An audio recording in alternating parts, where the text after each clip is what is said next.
My name is Mary Martinez. I'm a student at the University of New Mexico, and right now I'm the Digital Project Services intern.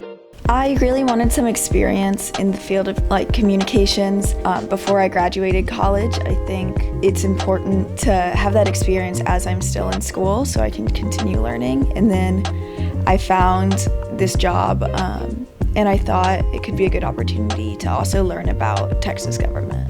My supervisor asked me to do a project on presenting some data to another department about their past projects and kind of how inconsistent their completion dates have been. So I was able to use this program that I had learned about last semester in one of my classes.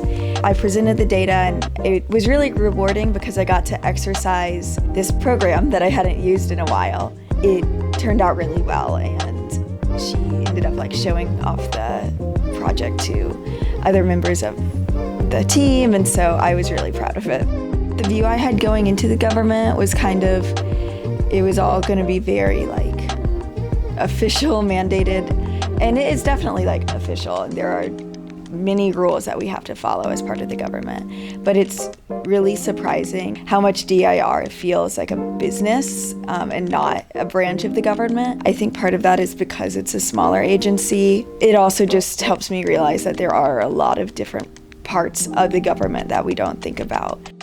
I didn't really know what to expect going into it. I knew I would be doing some reviewing stuff, some writing stuff, some project management, but I didn't really know what that would look like. So it's every day it seems like I have different tasks to do or different meetings to sit on with different people. And so it kind of expanded my idea of possible careers I could have. So keeping in mind things that I've seen people doing here at DIR as I continue to concentrate on what I want to do with my life. I would say that it is very different than what your preconceived notions about government may be. It looks very different day to day. I'd also say that there are so many branches of DIR that focus on so many different things that whatever your interest is, there's probably a place for you.